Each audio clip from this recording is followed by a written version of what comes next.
विठ्ठल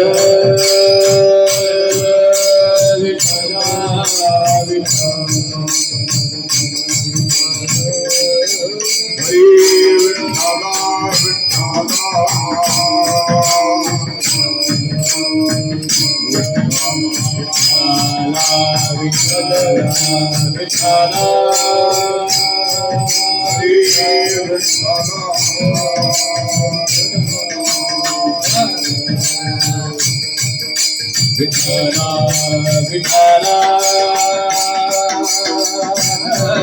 विठ्ठला विठ्ठला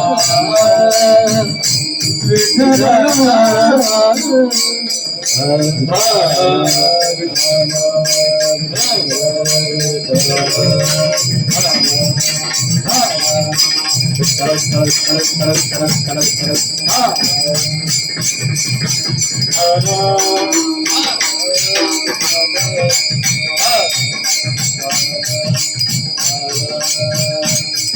विठाला विठाला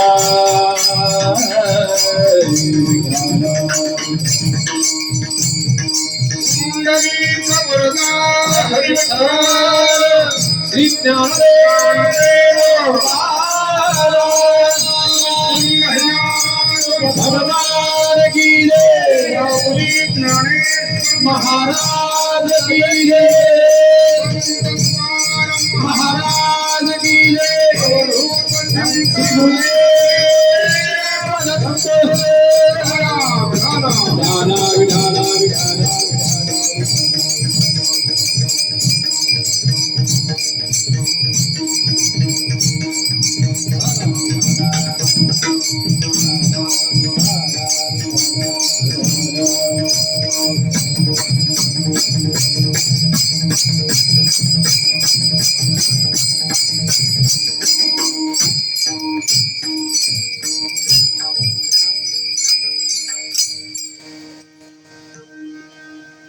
कीर्तनाची गोडी देव निवडी आपण, कोणी व्हारे अधिकारी त्यासी हरी देईल। अंगी वैराग्याचे बळ साही खळज नावे, कोणी व्हारे अधिकारी त्यासी हरी देईल। उरेल ना उरी तुका करी बोभाट, कोणी व्हारे अधिकारी यासी हरी देईल। विठाला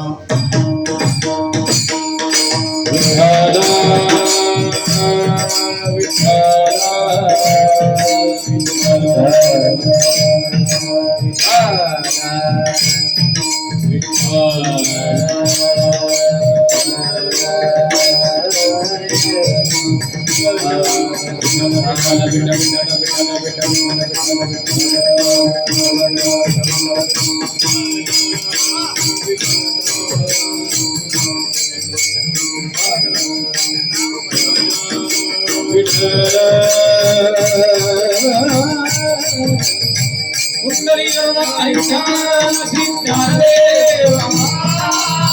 केशव गोविंद भगवान की जय।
कीर्तनाची गोडी देव निवडी आपण कोणी व्हारे अधिकारी त्यासी हरी देईल.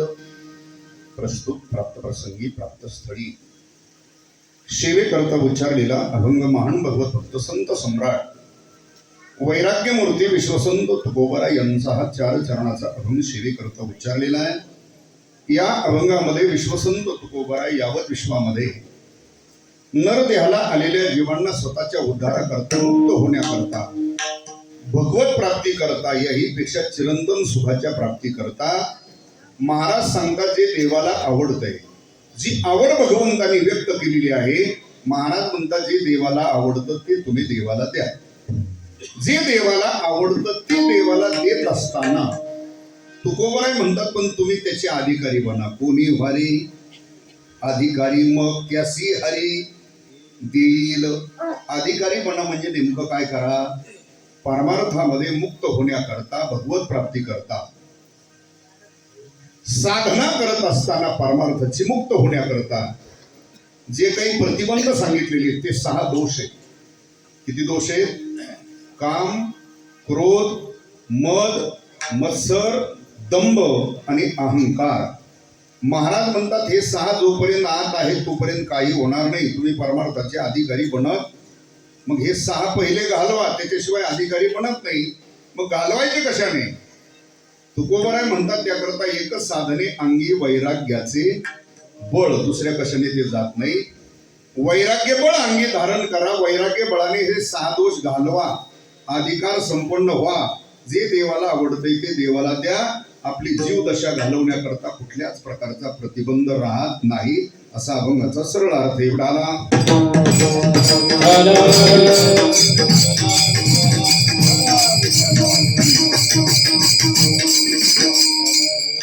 पांडुरंग करू प्रथम पांडुरंग करू प्रथम पांडुरंग करू प्रथम पांडुरंग करू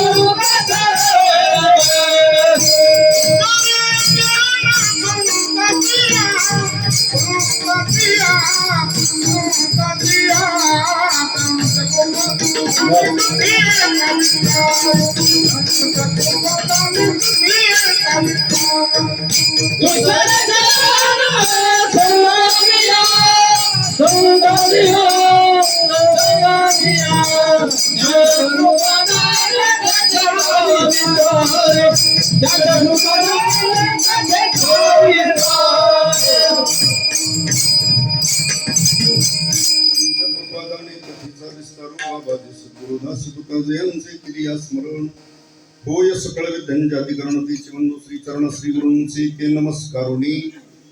आता मस्तक हे पायावरी वारकरी संताच्या. काय माझी वाणी मानेल संतांसी रंजगोचे काशी आपोलिया विढाला विढाला विढाला पुंडलिक वरदा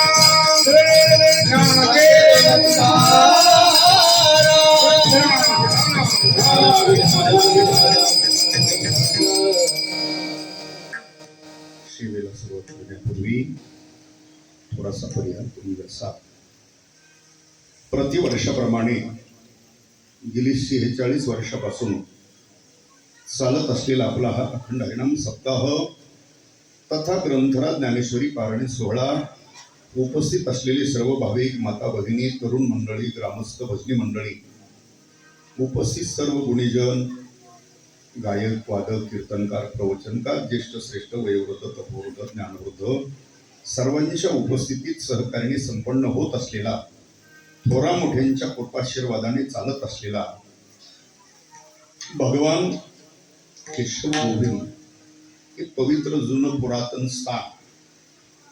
तसं आपलं गाव प्रसिद्ध आहे. स्वयंभू आपलं भगवान दत्तात्रयांच्या स्थानामुळे तसं हे गाव प्रसिद्ध आहे.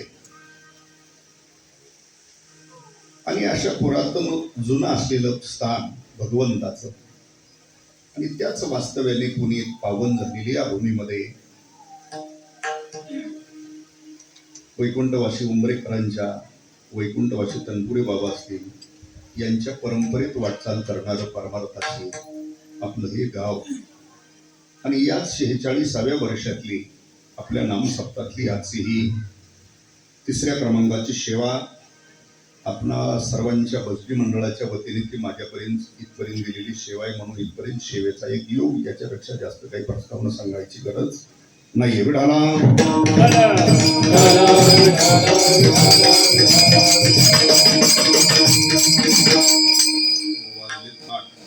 किती वाजले? आपलं 7 ते 9 म्हणजे 1 तास बाकी आहे. मावशाऊ ग बसा, बोलू नका. विठाला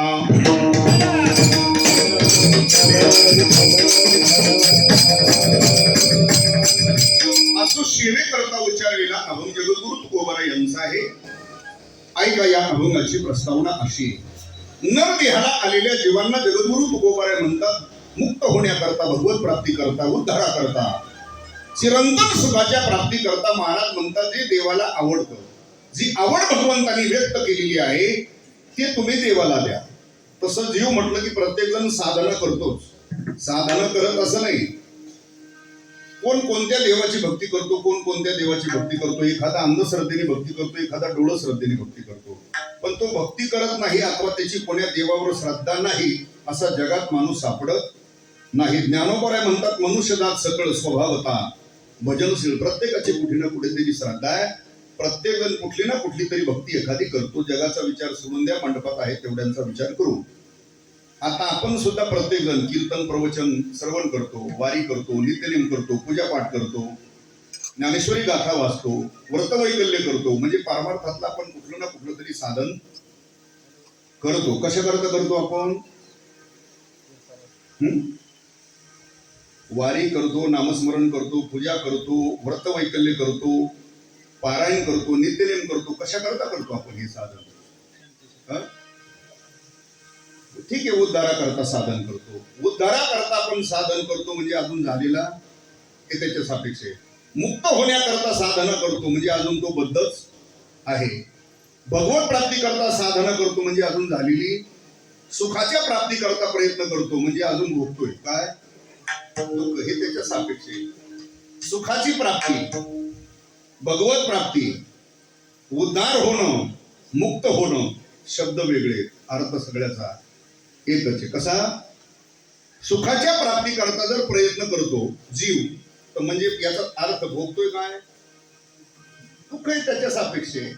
मग सुखाच्या प्राप्ती करता प्रयत्न करतो, मग सुख म्हणजे तरी नेमकं काय? कारण भौतिक विश्वामध्ये जीवानी केलेली सुखाची कल्पना वेगळी, संत शास्त्र सांगते ते शाश्वत सुख वेगळे. जीवानी केलेली सुखाची कल्पना, सत्ता, संपत्ती, संतती, उपभोगाची उपकरणं सगळी प्राप्त झाली म्हणजे आपण होऊ कसे? सुखी होऊ. काय काय मिळाल्या? सत्ता, संपत्ती, संतती, उपभोगाची उपकरणं सगळी मिळाली म्हणजे आपण होणार कसे? सुखी. बरोबर. पण हे सगळं ज्याच्याकडे, त्याला तुम्ही स्वतंत्र एकांतात भेटा आणि विचारा तू आहे का बाबा कसा? तर त्याचं उत्तर प्रत्येकाचं एकच आहे, सुख. सत्तेने जर सुख प्राप्त होतं तर ग्रामपंचायतच्या सदस्यापासून मोदीपर्यंत कोणालाही भेटा आणि विचारा तुमच्याकडे एक पदे म्हणजे तुम्ही निश्चित असाल कसे? तर उत्तर काय? सुख. म्हणजे सत्तेने सुख नाही. जे वर्षाला कोट्यवधी रुपये सरकारला भरतात टॅक्स म्हणून, म्हणजे संपत्ती किती असेल त्याला जाऊन विचारा, त्याचंही उत्तर आहे सुख. आता ज्याला झालं नाही ते दुःखातच आहे. दगडाव दगड आपली झाडं पुंजित, दारं पुंजित, पाराला पडे करते म्हणजे दुःखात आहे. ज्याला डझनभर झाले त्याला भेटा, त्याचे उत्तर आहे सुख नाही. आणि उपभोगाची उपकरणं जी जी लागतात भोगण्याकरता ती सगळी ज्याच्याकडे उपलब्ध आहे तो म्हणतो महाराज सगळे भोग आहेत माझ्याकडं, पण समाधान स्वास्थ्य कसं काय? अहो जेवायच्या अगोदर 2 खावा लागतात, जेवल्यानंतर 2 आहेत, झोपायच्या अगोदर 2 आहेत, नंतर 2 आहेत. म्हणजे समाधान पुढे. म्हणजे सत्तेने सुख नाही, संपत्तीने सुख नाही, संततीने आणि उपभोगाची उपकरणं मिळाली म्हणजे सुख. मग सुख म्हणजे नेमकं काय? सुख म्हणजे सुख नावाची वस्तूची आतली भुवना ती किती परमात्मा वस्तू आहे. सुखरूप ऐसे तुझे कोण सांगा, माझ्या पांडुरंगा सारी खातो सुख नावाची वस्तू जी आहे ती परमात्मा वस्तू आहे. नावं दोन आहेत, वस्तू एकच आहे. सुख म्हणजेच परमात्मा आहे आणि परमात्मा म्हणजे सुख आहे. ऐका, मग जीव उद्धारा करता, भगवत प्राप्ती करता, सुख प्राप्ती करता प्रयत्न करतो. म्हणजे जीवाची उद्धारा करता म्हणजे भगवत प्राप्ती करता जीवाची सहज धाव असते. त्याला जा म्हणावं लागत. कशाप्रमाणे बघा, नदीची सहज धाव असते. कुणाकडं? तिला जा म्हणावं लागतं का? नाही. प्रत्येक नदीचा ओघ असतो, प्रवाह असतो. कुणाकडं? समुद्राकडं. जगाच्या भूगोलात अशी एखादी नदी पाहिली तुम्ही की तिचा समुद्राकडून उगम झाला? इथं येत ना तुम्ही? जगाच्या भूगोलात पाहिली का अशी एखादी नदी की तिचा समुद्राकडून उगम झाला आणि वाहत वाहत वाहत तुमच्या डोंगरापर्यंत आली? नाही. प्रत्येक नदीचा उगम डोंगराकडून होतो आणि वाहत वाहत जाऊन मिळते. कुठं? मग डोंगराकडून उगम होतो आणि सागराला जाऊन मिळते. मग डोंगराव पाण्याचे तलाव आहेत का म्हणून तिथून उगम झाला? तर नीट आहे का, डोंगराव पाण्याचे तलाव नाहीत. पाणी हे मूळ समुद्राचं आहे. कुठलं आहे ते? उष्ण हवा वाफ याद्वारे बाष्पीभवन होतं, आकाशात जाऊन ढग बनतात. तेच ढगाच्या रूपाने पाणी डोंगरावर पडतं. डोंगरावर सखल भाग नसल्यामुळे काही विशिष्ट भागातलं पाणी एकत्र होतं, त्याचा एक ओढा तयार होतो. असे 10-5 ओढे एकत्र आल्यानंतर त्याची तयार होते काय? नदी. निघाली पुढे वाहत. पुढे गेल्यानंतर तिला एखादी मिळाली म्हणजे झाला दोन्हीचा. आणखी पुढे वाहत निघाली, पुन्हा एखादी मिळाली, झाला संगम. पुढे वाहत निघाली, पुन्हा एखादी मिळाली, झाला संगम. जाऊन मिळाली कुणाला? पाणी निघालं कुठून? डोंगराकडून. गेलं कुठं? का गेलं ते तिथं? तिथलंच आहे ते, त्याच जातीचं आहे. तुकोबाराय म्हणतात, सरला सागर गंगा वो भीमे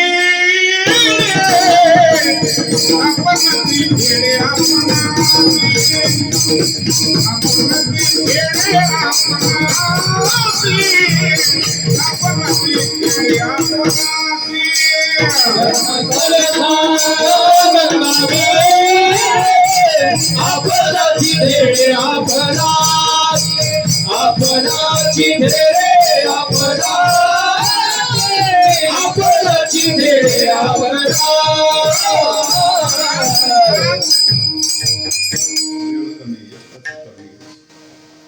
सरला सागर गंगा उभी मिळे. का गंगा उभी मिळे? महाराज म्हणतात आपणच खेळे, आपणाचे. पाणी मूळ समुद्राचंच आहे. महाराज म्हणतात उष्ण हवा वाफ याद्वारे ढगाच्या रूपाने पाणी जरी जाऊन डोंगरावर पडलं तरी पाणी पुन्हा कुठं गेलं? का गेलं? ते त्या जातीचं आहे. म्हणून त्याप्रमाणे जीव हा सुखाकडे अर्थात देवाकडेच का प्रवाहित होतो? तर जीव सुद्धा सुखाच्या जातीचा आहे म्हणून त्याची धाव देवाकडे म्हणजे सुखाकडे धाव. हे माझं मत नाही. भगवान गीतेच्या 15व्या अध्यायात सांगतात, अर्जुना यावत विश्वातील प्रत्येक जीव हा अर्जुना माझ्याकडेच का प्रवाहित होतो? तर तो माझा अंश आहे. म्हणून ममाय वांश जीवलोके जीवभूत सनातन. हा अर्जुना हा अनादि सिद्धांत आहे. जीव माझा अंश आहे म्हणून तो माझ्याकडे प्रवाहित होतो. हे भगवान सांगतात. कोणाला? बोलत राहा. कोणाला सांगताय? भगवान अर्जुनाला सांगतात, या विश्वातला प्रत्येक जीव माझा कोणी अंश आहे. भगवान सांगतात. पण अर्जुन आपल्यासारखा भावखाली बघत जांभळ्या देत ऐकणारा श्रोता नव्हता. अर्जुनाने तिथं लगेच भगवंताला प्रश्न केला. त्याला पूर्व पक्ष म्हणतात. प्रत्यक्ष प्रमाण ओवी नाही पण जिथे संशयित आहे त्याला पूर्व पक्ष म्हणायचं शास्त्रामध्ये. अर्जुनाने प्रश्न केला, भगवान थांबा, का तुम्ही सांगता या विश्वातला प्रत्येक जीव माझा कोणी? मग भगवान प्रत्येक जीव जर तुमचा अंश आहे तर जीवात आणि तुमच्यात हे 5 प्रकारचे भेद का मग? असा अर्जुनाचा प्रश्न आहे. कोणते भेद आहेत अर्जुना? अर्जुन म्हणतोय, भगवान आपण स्वतंत्र आहात. तुम्ही कसे?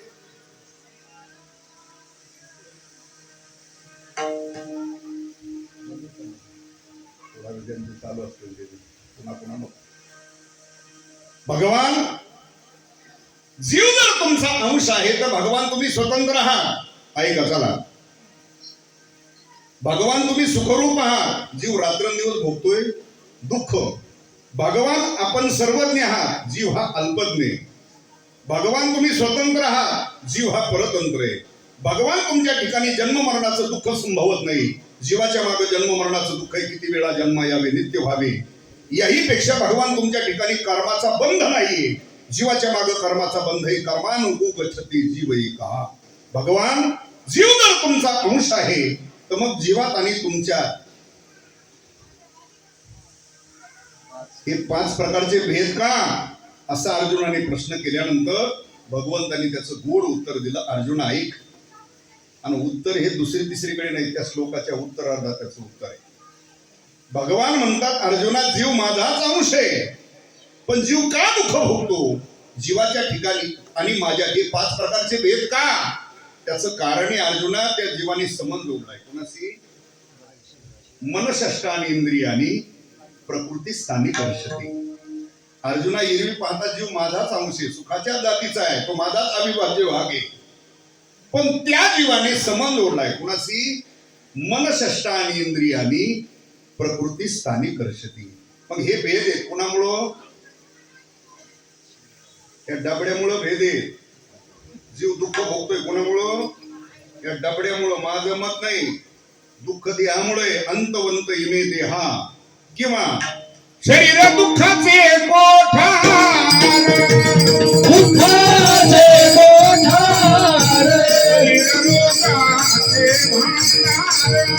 शरीर रोगाचे भांडार,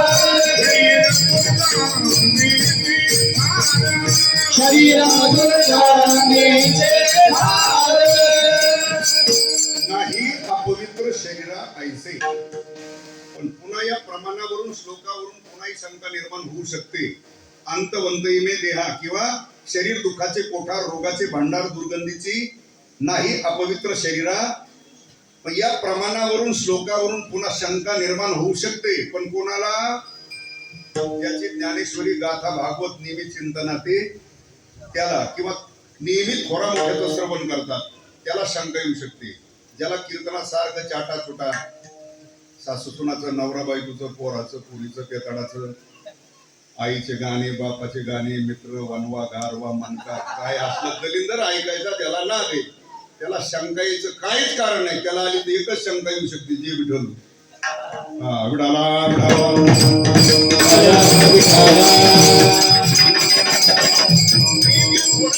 श्रवण करतात किंवा त्या ज्ञानेश्वरी गाथा भागवत ज्याची चिंतनाते त्याला याच्यावरून शंका निर्माण होऊ शकते. महाराज, जर देहामुळे दुःख होत असं म्हणावं, शरीर जर दुःखाचं कारण म्हणावं, तर ज्ञानोबा आहे, तुकोबा आहे, नाथ महाराज एका बाजूला याच देहाचं श्रेष्ठत्व वर्णन करतात. याची काय वाट?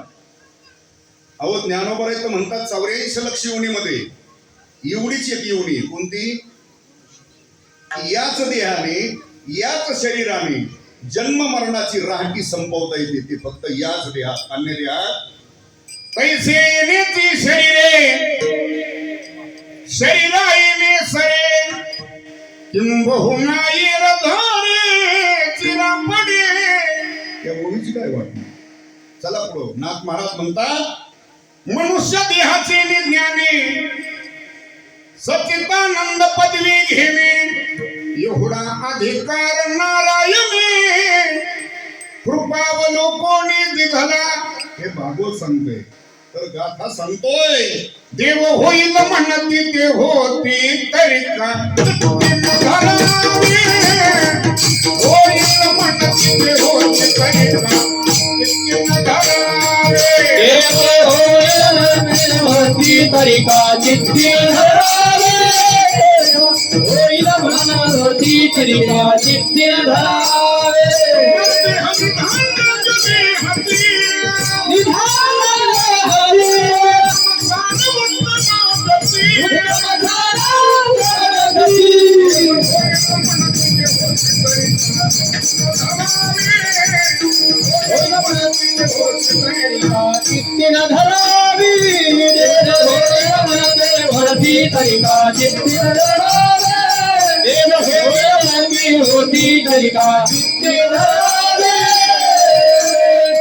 महाराज म्हणतात नरदेह निदान लागले हाती, उत्तम सार उत्तम गती देव होईल म्हणते ते होती. म्हणजे या देहाने तुम्ही देव सुद्धा होऊ एवढं या देहात श्रेष्ठत्व सांगितलं. नाथ महाराज म्हणतात याच देहाने तुम्ही सच्चिदानंद स्वरूप होऊ शकता. ज्ञानोबा म्हणतात याच देहाने तुम्ही जन्म मरणाची राहटी संपू मग ज्ञानोबराय तुकोबराय नाथ महाराज जर एका बाजूला देहाचं श्रेष्ठत्व वर्णन करतात तर मग शंका निर्माण होऊ शकते की देहामुळे दुःख होईल का. तर त्याचं कारण असेल, देह दुःखाचं कारण नसून, शरीर दुःखाचं कारण नसून तादात्म्य दुःखाचं कारण. दुःखाचं कारण काय? तादात्म्य. कशाला म्हणायचं? देहाला मी म्हणणं आणि देह संबंधीला माझं म्हणणं. मी आणि माझे, अहम अध्यास आणि मम अध्यास, मी आणि माझे, या तादात्म्यामुळं जीव दुःख भोगतो आणि उद्धाराकरता सुखप्राप्ती करता प्रयत्न करत राहतो. पहिलं तादात्म्य जीवाने उचललं देहाचं. देहाला आपण मीच म्हणतो ना. हात कोणाचा आहे? माझा. पाय, डोकं, शरीर माझं किंवा मी म्हणतो. आणि आपल्याकडे जे जे काही आहे ते कोणाचं सांगतो आपण? गाडी, बंगला, शेती, बैल, पत्नी, मुलं, पुत्र. कुत्र्याला सुद्धा म्हणतो आपण. कोणाचं आहे ते उचललंय ना आपण त्याचं तादात्म्य. आता कुत्र याचं आहे का कुत्रीचं आहे? विनोद नाही तो. ज्या कुत्र्याला आपण माझं म्हणतो आहे का, त्याच कुत्र्याला आपल्या शेजाऱ्याने किंवा गल्लीतल्या माणसाने एखादा उचलून घातला आपल्या दुखत का नाही? बरोबर आहे का? आणि हिरवी गावात बिगर तुकड्याचे बोंबलत फिरणारी कुत्री, त्यांना आपल्या समोर कोणी दगड घालतं, काठी मारतं, तरी आपल्याला काहीच वाटत का बरं? आहे का? मग गल्ली बोळाने बिगर तुकड्याचं फिरताय ते ही कुत्रच आणि आपण पाळलंय ते ही. पण याला मारल्यानंतर दुःख का होतं? माझेपणाचा संबंध लावलाय ना त्याला. ऐका, या विश्वात तुम्ही ज्या ज्या वस्तूला माझं म्हणाल त्या वस्तूची नुकसान झाली की तो दुःखाचा करण तुमच्यापर्यंत येणारच. मग पहिलं जीवाने तादात्म्य उचललंय देहाचं. देहालाच मी म्हणतो.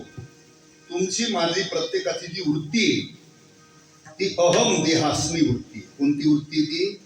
अहम देहास्मी. मी देह आहे. मी झांबरे महाराज आहे, मी गोपाळराव आहे, मी शामराव, मी माणिकराव, मी बाबूराव, मी जागीरदार, मी आमदार आहे, असं तसं मी. ही जी वृत्ती आहे अहम देहास्मी. मग मी देह आणि बाकीचे सगळे माझे, हा संबंध आहे ना. ज्या वेळेला आपल्या देहाचं तादात्म्य सुटल ना, मी देह ही जी वृत्ती आहे, ही वृत्ती जर संपली तर एक लक्षात ठेवा, देहाचं तादात्म्य सुटलं तर त्याला वेगळा परमार्थ सुद्धा करायची गरज. मी देह ही जी वृत्ती आहे, मी देह ही जी वृत्ती ही जर संपली तर शिल्लक काय राहतं? उरला उरी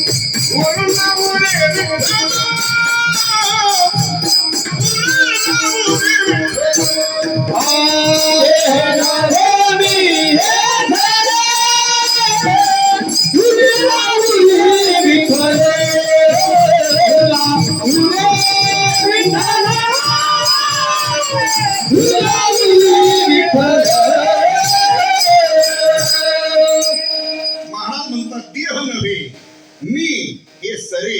मी देह ही वृत्ती संपली तर शिल्लक काय? उरला उरी. मी याच्या करता सांगतो, जीव तादात्म्यामुळे दुःख भोगतो आणि सुखाच्या प्राप्ती करता म्हणजेच उद्धारा करता भगवत प्राप्ती करता जीव प्रयत्न करत राहतो. ऐका, मग जीवाच्या दुःखाची निवृत्ती व्हावी, जीवाच्या दुःखाची निवृत्ती व्हावी, यथार्थ सुखाची प्राप्ती व्हावी, म्हणजेच भगवत प्राप्ती व्हावी, म्हणजे त्याचा उद्धार व्हावा. या करता पूर्वी तुमच्या माझ्या उद्धाराकरता पूर्वी वेदाने सांगितलेले काही मार्ग साधने 5. किती साधने? तुमच्या माझ्या उद्धाराकरता सांगितलेले मार्ग साधने किती? 5. कोणते? वेद अध्ययन, तपश्चर्या, दान, अष्टांगादी योग आणि यज्ञादी क्रिया. हे तुमच्या माझ्या उद्धाराकरता पूर्वी वेदाने सांगितलेले मार्ग साधने किती? 5. पण आता ते करणं सर्वांना शक्य नाही. बघा, पहिलं साधने वेद अध्ययन. कोणतं साधने? जमल का सर्वांना करायला? होय म्हणा, नाही तर नाही म्हणा. बोलायचं नसलं त्यांना असं असं काहीतरी करा. वेद अध्ययन करायला जमल का सर्वांना? नाही जमत. का जमत नाही? एक तर वेदाची भाषा आहे. कोणती?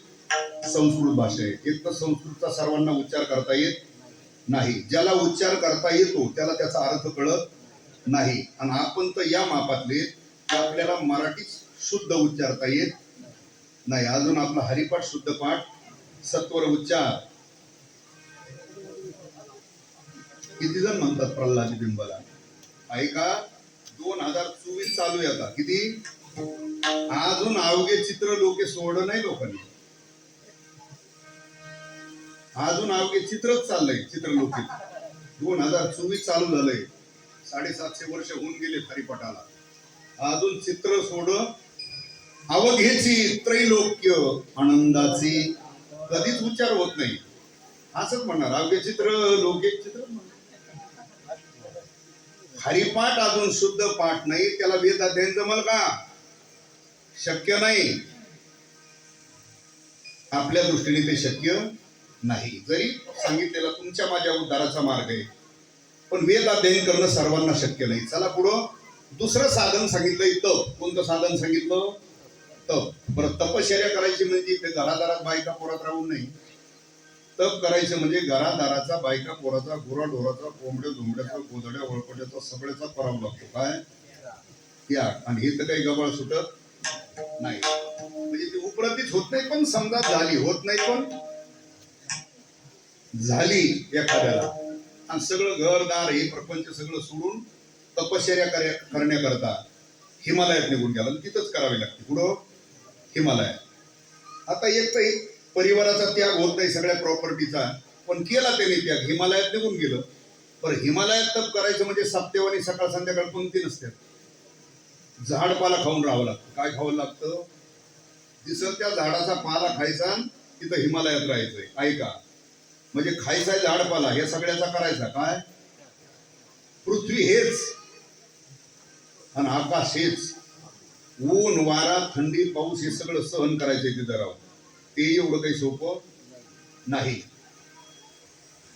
आता हे जरी सगळं सहन केलं, झाडपाला खाऊन राहू लागला, ऊन वारा थंडी पाऊस सगळं सहन करू लागला, परिवाराचाही त्याग केला, पण एवढं सगळं करून सुद्धा तुकोबराय म्हणतात त्याचं तप घडल असं का घडत नाही? ऐका, तुकोबराय म्हणतात हे सगळं सहन केलं, पण तिथं गेल्यानंतर तप करताना त्याचं जे मन आहे आणि त्याचे जे इंद्रिय सगळे ते त्याला तप करू देत नाही. तपाची ते मन करू पाहे घात, करुणी सांगात इंद्रियांचा तुकोबराय म्हणतात. म्हणजे एवढं करूनही तप घडलच असं, पण हा हजारात एखादा, 10,000 एखादा विरळ आहे की त्यांनी मनाचा निग्रह केलेला, इंद्रियावर संयम ताबा ठेवला आणि तप करू लागला. ऐका, वर्ष 2 वर्ष तपही केलं आणि 2 वर्षांनी त्याला आठवण आली. कुठली? कुणाची?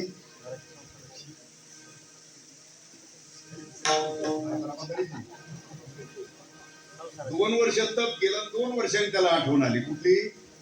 कुणाची? राजा काय झालं? काय कुंभमेळ्यात ते साधू थोडे आपण विठाला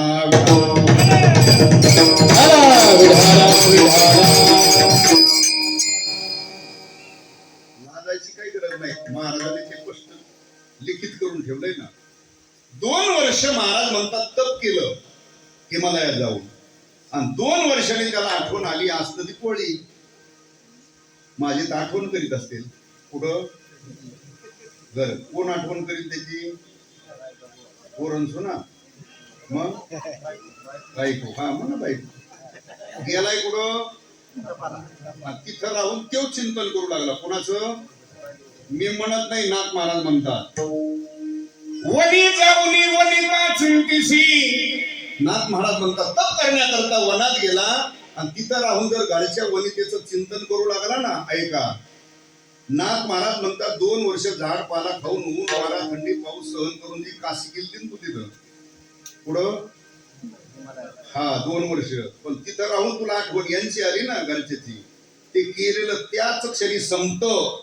येताना मोकळं हात हलवीत माघारी यावं लागतं. एवढं कठीण आहे. काय करणं? तप करणं एवढं कठीण आहे. आपल्याला तर ते शक्यच. आता आपण जातो महिना 15 दिवस पैठणची वारी असेल, आळंदीची असेल, त्र्यंबकची असेल, पंढरपूरची वारीला जातो आपण 15 दिवस 8 दिवस जसं शक्य होईल तसं. पण तरी सुद्धा आपण दिवसात 3दा माघारी करतो का नाही? तिथून बाजूला जाऊन करतो. होय पप्या, पुढे तुझी माय काय माघारी तिला सिंग फोटो देणं होईल. दिल्लीत गेला 15 दिवस तर 3-12 दिवसात फोन करीतो. हे काही तप करायचे आपले लक्ष नाहीत का? तप एक साधन आहे, पण आपल्याला शक्य वेद अध्ययन शक्य. चला पुढं तिसरं साधन सांगितलंय दान. कोणतं साधन आहे? दान त्याला म्हणतात जे देश काल आणि पात्र पाहून दिल्या जातं त्याला सात्विक दान म्हणतात. देशे कालेच पात्रेच तद्दानम सात्विकम सुतम, त्याला सात्विक दान म्हणतात.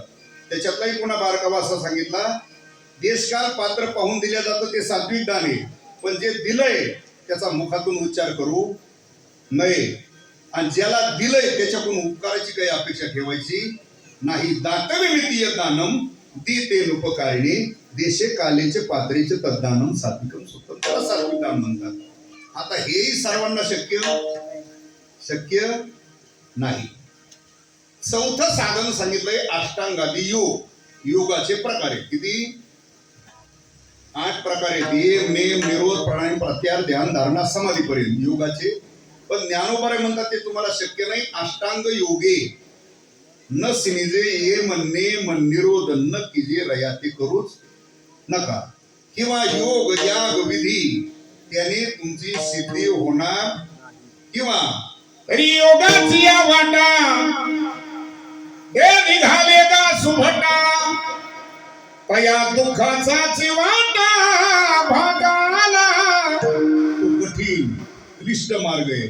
म्हणजे अष्टांग योगाची साधना सर्वांना शक्य नाही. आणि 5वं साधन सांगितलं यज्ञ. 5वं साधन कोणतं आहे? यज्ञ. आता यज्ञ तर काही आता सध्या कलियुगात कोणी करत. मागच्या युगाचा विचार केला तर प्रत्येकाने वेगवेगळे यज्ञ केले. पांडवांनी वेगळा केला, बळीराजाने वेगळा केला, राजा दशरथाने वेगळा, अनेकांनी वेगवेगळे यज्ञ केले.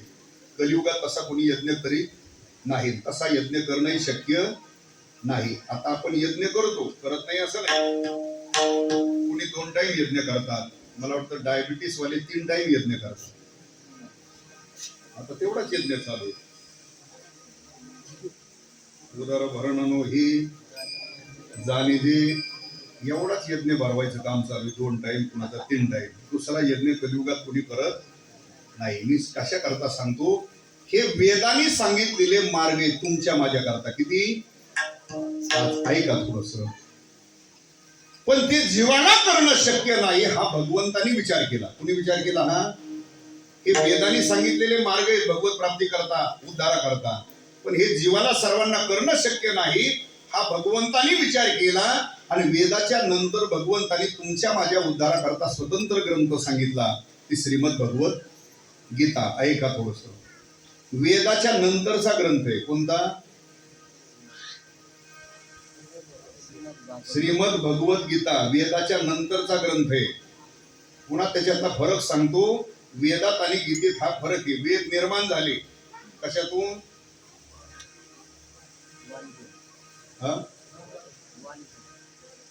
वाणीतून नाही झाले, श्वासातून बाहेर पडले.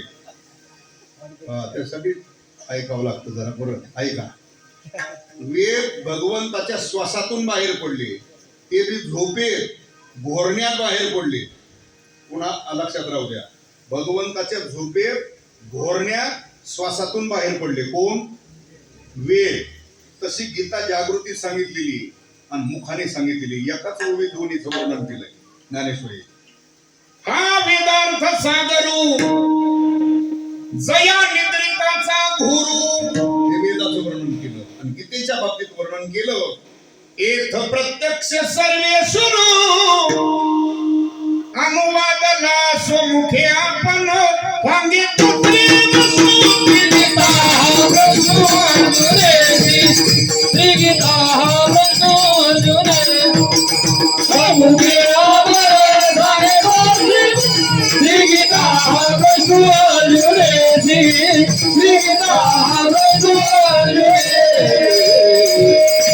स्वमुखे आपण सांगेतो श्री विष्णू श्री गीता हा प्रश्न अर्जुनी. भगवंतानी गीता मुखाने सांगितली, जागृतीत सांगितली. कोणाला सांगितली? अर्जुनाला. ऐका.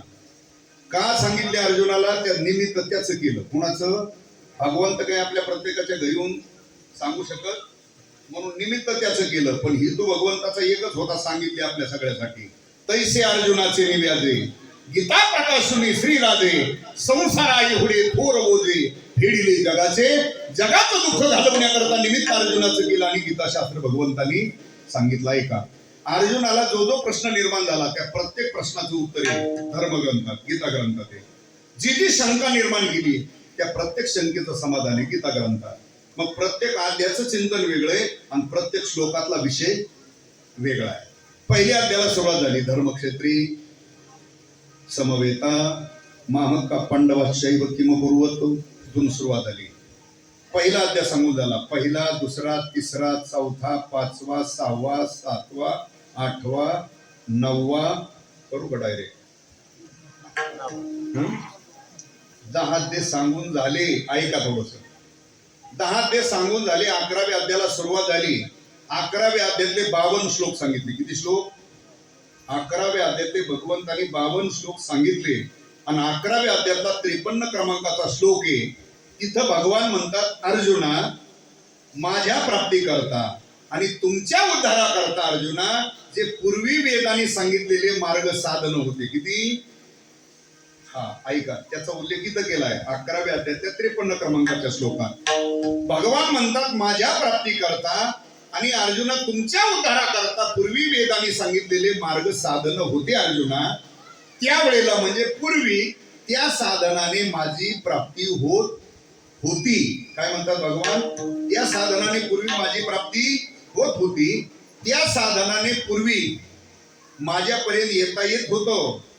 पण अर्जुना आता त्या साधनाने सर्वांना माझी प्राप्ती होईल असं, त्या साधनाने मी सर्वांना कळल असं नाही, आणि त्या साधनाने माझ्यापर्यंत सर्वाला येता येईल असंही नाही. नाहम वेदेर्न तपसा न दानेर्न. काय म्हटलं? नाहम वेदेर्न, नाहम तपसा, नाहम दानेर्न, नाहम. या साधनाने आता अर्जुना ते सर्वांना माझ्यापर्यंत येणं शक्य, उद्धार करून घेणं शक्य. ऐका, मग अर्जुनाने पुन्हा प्रश्न केला, भगवान हे तर पूर्वीचे साधन आहेत, तुमच्या प्राप्तीचे आणि आमच्या उद्धाराचे साधन आहेत ना ते. आता त्या साधनाने जर तुमची प्राप्ती होत नसेल, आमचा उद्धार होत नसेल, तुम्ही त्या साधनाने कळत नसाल, तर भगवान नेमकं तुमच्या प्राप्तीचं आणि आमच्या उद्धाराचं मग आता साधन तरी काय? मग भगवान म्हणतात, आता अर्जुन आहे सर्वांना करता येण्यासारखं माझ्या प्राप्तीचं आणि तुमच्या उद्धाराचं साधन आता एकच आहे, ती अनन्य भावाने केलेली माझी भक्ती. काय सांगितलं? भक्ती येऊनी वरी चित्तात गा. अर्जुना तुम्ही माझी काय करा? अनन्य भावाने भक्ती करा. भक्ती येऊनी वरी चित्तात गा, किंवा झडझडवणी ये भक्तीची वाटे परिणाम जिया पावसी अभ्यंग निजधाम माझे. अर्जुना तुम्ही भक्ती करा, भक्तीनेच तुम्ही माझ्या येऊन स्वरूपाला प्राप्त व्हाल. ऐका थोडस. आता इथं भगवंतानी अर्जुनाला भगवत प्राप्तीचं आणि उद्धाराचं साधन काय सांगितलं? आता सांगितलं ना तुम्हाला. काय सांगितलं? म्हणा ना भक्ती. काय सांगितलं? आता तुमचा माझा पहिलाच समज आहे, तुम्हाला नेमकं काय ऐकायचं ना ते मला माहित नाही. आता मी कसा एक विचार केला, परंपरेचा आपला जुना सप्ताह आहे, जुन्या मोठ्या माणसाची परंपरा आहे. मग आता तुम्हाला काही सासूच्या गोष्टी सांगू का मी? पण ते क्रम तर लक्षात येवा तुमच्या. ऐका, आता इथं भगवंताने अर्जुनाला सांगितलं भगवत प्राप्तीचं साधन, उद्धाराचं साधन काय सांगितलं? भक्ती सांगितली. धर्मग्रंथात अर्जुनाला गीतेत सांगितली. अंडरलाईन करा या थोडस भागवतामध्ये. भागवत ग्रंथ हा मूळचाच भक्तिप्रधान ग्रंथ आहे. आणि भागवताचा उपदेश भगवान उद्धवाला करत असताना भगवान म्हणतात, उद्धवा तुला माझी प्राप्ती हवी? हो भगवान. मोक्ष हवाय? हो. भगवान म्हणतात मग माझी भक्ती कर, तुला मुक्ती मिळेल, असा भगवंताने उपदेश केला. पण उद्धवाने भगवंतालाच प्रश्न केला माघारी, भगवान तुम्ही काय मला सोपं सांगता, भक्ती कर मुक्ती मिळेल? भगवान तुम्हाला असं म्हणायचं का मी फक्त तुमचं एकट्याच ऐकतो? उद्धवाने प्रश्न केला, मी मोक्ष प्राप्ती करता तर अनेकाची मतं वेगवेगळी ऐकली, आणि तुम्ही काय सोपं सांगता भक्ती कर मुक्ती मिळेल, असा उद्धवाने प्रश्न केला. कुणाला? भगवंताला. त्याचं भागवतामध्ये वर्णन केलं. उद्धव म्हणेगा श्रीपती, मोक्ष मार्गी साधने किती, वेदवादियांची उपपत्ती, बहुत सांगती साधने. आणि तुम्ही काय सोपं मला सांगता भक्ती कर मुक्ती मिळेल. पण आता उद्धवाने ज्यांना परत प्रश्न केला होता ते काय आपल्यासारखे हवं नव्हते, ते योगेश्वर भगवान आहे. भगवान म्हणतात उद्धवा, तू आतापर्यंत मोक्ष प्राप्ती करता ज्यांची मतं ऐकलीत ना आतापर्यंत, तू ऐकलेली मतं कशी सांगू तुला, ऐक. आता भगवंतांनी बोलायला सुरुवात केली. नाथ महाराज त्याचं वर्णन करतात. उद्धवा, तू ऐकलेली मतं अशी आहेत, ती अवघीच समान की एक गौण एक प्रधान, देवे सांगितले आपण भक्तीसी कारण मुक्तीसी, अनेका साधना नापेक्षिती, सर्व संगाते निरशिती, मोक्ष मार्गी मुख्य भक्ती, जेणे स्वरूप प्राप्ती तात्काळ. याही पेक्षा भगवान पुढे जाऊन बोलले, माझ्या स्वरूपी ठेवनिया मन, फला सेविन माझे भजन, हेच मोक्षाचे मुख्य साधन, देवे आपण बोलिले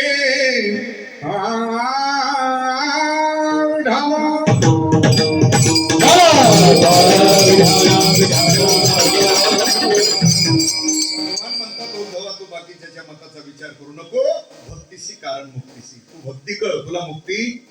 ऐका पुढचं. आता भगवंतानी अर्जुनाला ही साधन काय सांगितलं, भक्ती, आणि उद्धवाला काय सांगितलं. आणि आपले महत्वाचे ग्रंथ आहेत बरं हे दोन, गीता आणि भागवत.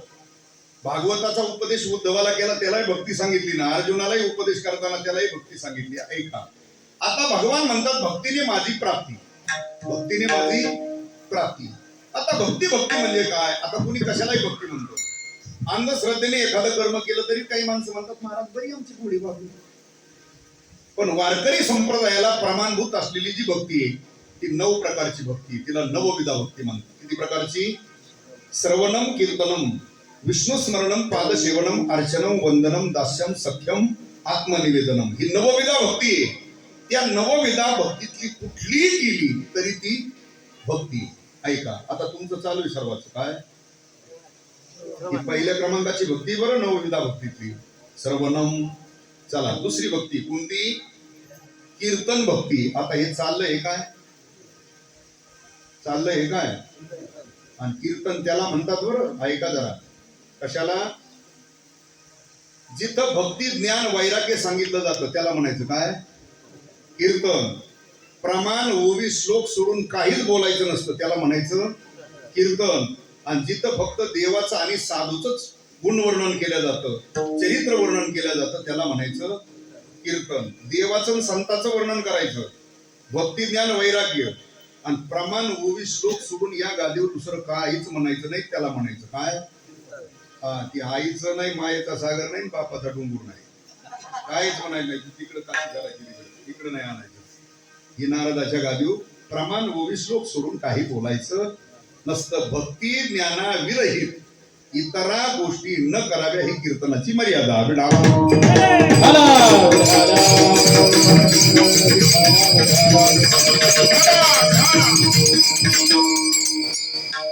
कीर्तन भक्ती. कीर्तन ही काय, स्वतंत्र एकट्याने बसून नामस्मरण करणं एकांतात, ते सुद्धा कीर्तनच. सगळ्यांनी एकत्र येऊन भगवंताचा नामघोष करणं हे सुद्धा तशी प्रमाण आलेली. कीर्तन हे नामघोष. आलं लक्षात. आता भगवान म्हणतात भक्तीने माझी प्राप्ती. आलं लक्षात. भगवान म्हणतात भक्तीने माझी प्राप्ती. कीर्तन ही एक भक्ती आहे, पुन्हा ती देवाला आवडणारी भक्ती आहे. एक लक्षात ठेवा, भगवान म्हणतात पूर्वी माझ्या प्राप्तीचे जे साधन होते त्या साधनाने पूर्वी माझी प्राप्ती होती. म्हणजे आता प्राप्तीचं साधन काय झालं, आता त्या साधनाने प्राप्ती होत नाही. म्हणजे प्राप्तीचं साधन काय झालं, बदललं. अर्जुना त्या वेळेला पूर्वी मला ती साधनं आवडत होती, म्हणजे आता आवडीचा विषय काय झाला, आवडीचा विषयही बदलला आणि प्राप्तीचं साधनही बदललं. बघा, युग परत्वे साधनं बदलली, विधिविधानं भगवत प्राप्तीची प्रत्येक युगामध्ये बदलली. तशी वैमान परत्वे आवड सुद्धा बदलते का नाही आपली सुद्धा. मला सांगा तुमचं किती वय, ठीक. तुमच्या लहानपणी कोणते खेळ होते?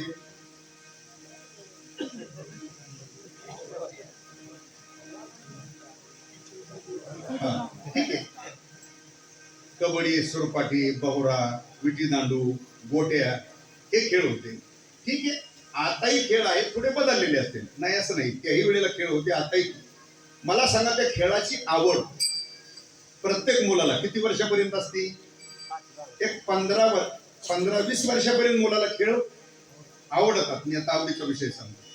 20 वर्षानंतर साहजिकच खेळाची आवड राहत नाही, आवडीचा विषय बदलतो. किती वय महाराज? बरोबर मापात सापड. ठीक आहे, 20 वर्षापर्यंत खेळ आवडतो. आता काय आवडतो? अरे दादा, पकवास कीर्तना पुरता आवडतो का? 24 तास पकवासच आवडतो आता? नाही. 20 वर्षापर्यंत खेळ आवडतात मुलाला. 20 वर्षानंतर आवडीचा विषय बदलला. 20 वर्षानंतर बरोबर का नाही? इच्छा आहे, आवडीचा विषय बदलला, लग्न झालं, पत्नी आवडीचा विषय झाला. किती दिवस त्याची काही मर्यादा असते. मुलं बाळ झाली, तो आवडीचा विषय राहा. आता पत्नी आवडीचा विषय नाही, तिला झालेली मुलं आवडीचा विषय झाला. आता ते मुलं तरी किती दिवस आवडतात? तेच मुलं मोठे झाले, त्या मुलांचे झाले काय, लग्न झाले. आता लग्न झालेल्या मुलाला काही आई वडील मांडीवर घेऊन मुके घेतात का त्यांची? आता ते लग्न झालेले मुलं आवडत नाही, त्या मुलांना झालेली. म्हणजे आता म्हातारीला काय आवडतं? आवडतात की नाही? आवडत नसते तरी आवडून घ्यावत नसतात, असं आहे. तटुपडा आहे, आलं का त्यांना? आता काहीचे नातवंड भली चित्रे असते, सत्यात आणायसारखे नसते, पण सुनाने सांगितलं जा घेऊन इथं बसायचे, आणावं लागते. बरं, इथं आणले तर ते गपरात नाही, लवकर आणले तर पकवासाची शाही खरडी देईल, विण्याची तार तुडी देईल, हार्मोनियमचं बटन उपशी देईल, काहीच नाही सापडत तर चटईचे दोर उपशी देईल. पण तरी म्हातारीला मला म्हणावंच लागतं, बाबा आमची बीबी लय शाली, आमचा बंट्या लय.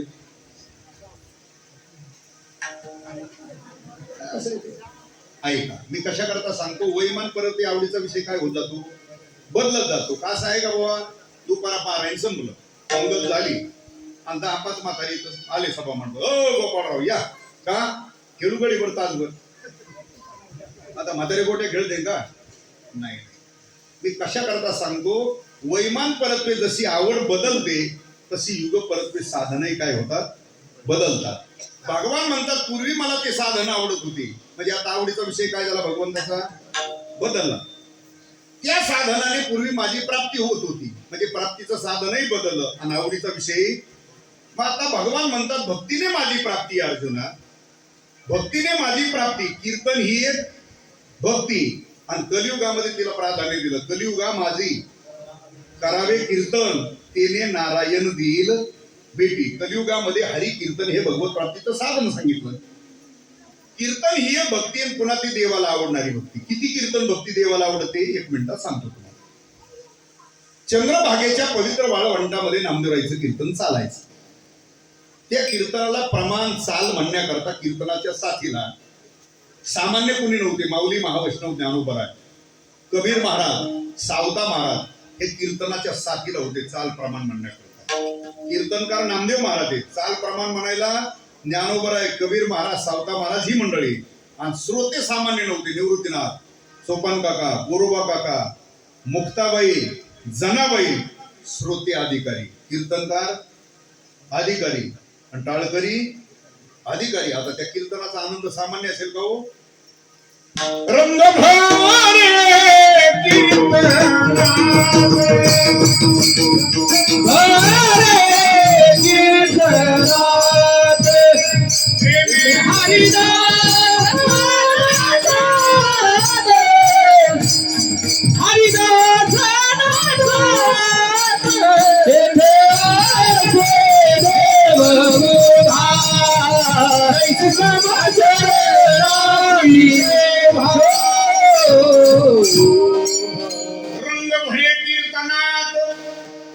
प्रेमे हरिदास नाच.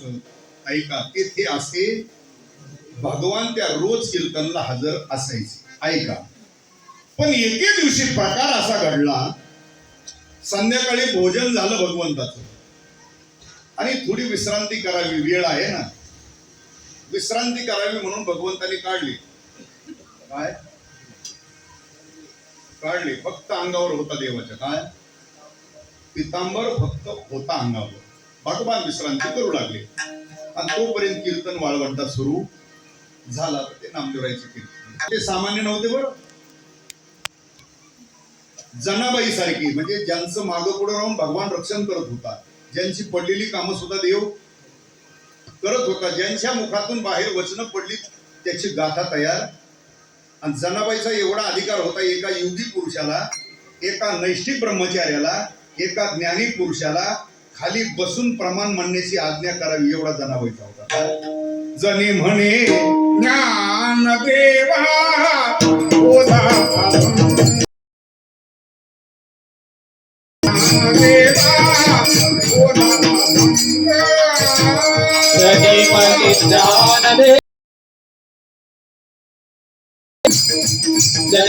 ज्ञानदेवा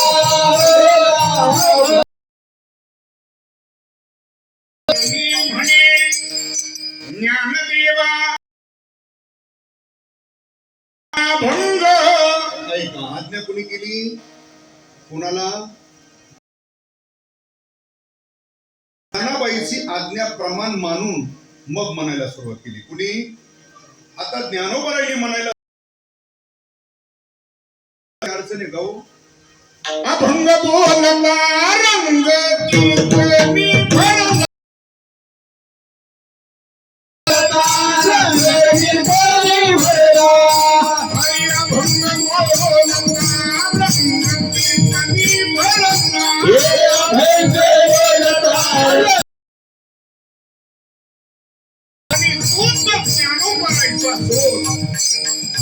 विश्रांती करणाऱ्या भगवंताच्या कानावर ज्ञानोबारायचा स्वर गेला भगवान जागे झाले आणि धावत पळत वाळवंटावर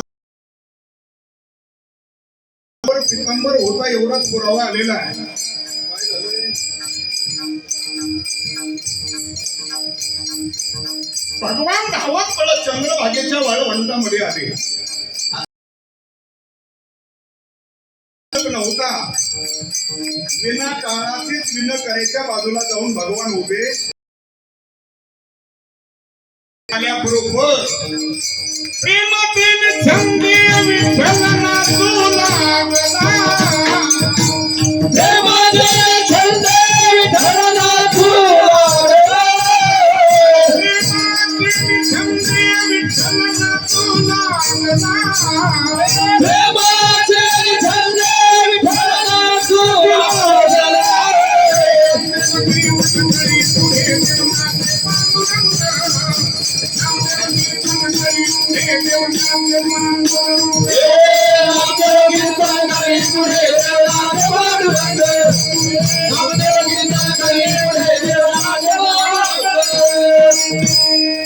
कीर्तनामध्ये भगवान नाचू लागले प्रेमाचे छंदे विठ्ठल नाचू ऐका भगवान त्या कीर्तनामध्ये नाचू लागले मी देवे मी कोणी मी देवे हेही भगवान विसरून गेले विसरून देवपणा उभा पंढरीचा राणा मी देवे हेही भगवान विसरून गेले आणि त्यालाच कीर्तन म्हणतात जिथं देव देवपणा विसरतो आणि भक्त भक्तपणा त्याला खरं म्हणायचं काय देवांना ठवे देवपण भक्तांना ठवे भक्तपण भक्त भक्तपणा विसरतो देव देवपणा विसरतो ते खरं कीर्तन आहे मी देव आहे हेही भगवान विसरून गेले एवढे नाचले त्या कीर्तनामध्ये भगवान नाचता नाचता देवाचा गळला पितांबर नाचता नाचता देवाचा गळला पितांबर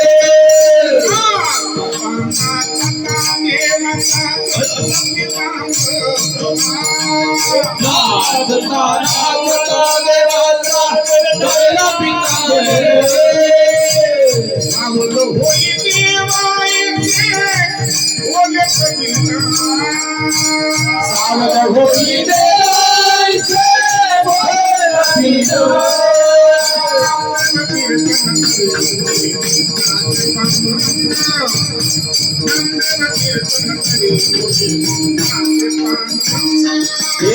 नाम कीर्तन करो तुझे देवनाचे पांडुरंग नाम कीर्तन करे तुझे देवनाचे पांडुरंग एवढे नाचले भगवान किती नाचता नाचता देवाचा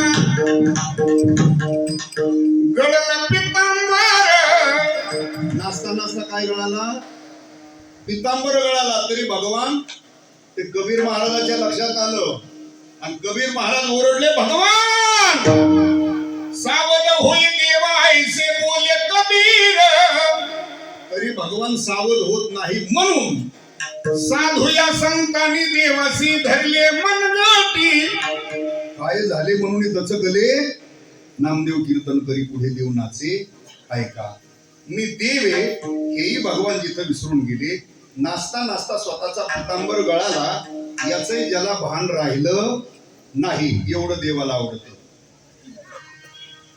एवढं देवाला आवडत एवढं देवाला आवडत एवढं देवाला आवडत काय मग जे देवाला आवडतं ते देवाला दिलं पाहिजे का आपल्याला आवडतं ते दिलं पाहिजे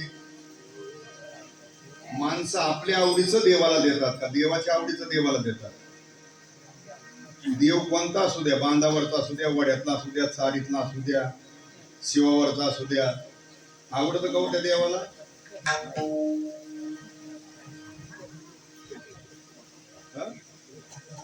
नाही आवडत ते आपल्या आवडीचं आहे देवाच्या आवडीच नाही कुठलाही देव असू द्या कोणताही असू द्या त्या देवाला त्याचं केलेलं ध्यान आवडल त्याचं केलेलं नामस्मरण आवडल त्याची केलेली पूजा आवडेल त्याची केलेली स्तुती आवडेल आवडे देवासी प्रकार नामाचा उच्चार रात्रंदिवस त्याचं केलेलं नामस्मरण त्याचं केलेलं ध्यान त्याचं केलेलं चिंतन ते देवाला आवडेल मी याच्या करता सांगतो नाचता नाचता ज्याचा पितांबर गळाला याचंही ज्याला भान राहिलं नाही मी देव आहे हेही भगवान जिथं विसरून गेले एवढं देवाला आवडतं काय एवढं देवाला आवडतं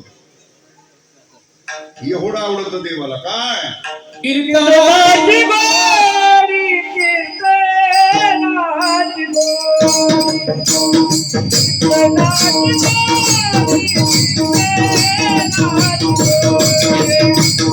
कीर्तनाची गोडी कीर्तनाची गोडी कीर्तनाची गोडी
एवढं देवाला आवडतं काय कीर्तन मग तुकोबा तेच म्हणतात बाबा जे देवाला आवडतं जी आवड भगवंताने व्यक्त केली तेच तुम्ही देवाला द्या काय आवडतं देवाला कीर्तनाची गोडी देव निवडी आपण मग महाराज म्हणतात जे देवाला आवडतं ते तुम्ही देवाला देत असताना पण तुम्ही त्याचे बना अगोदर काय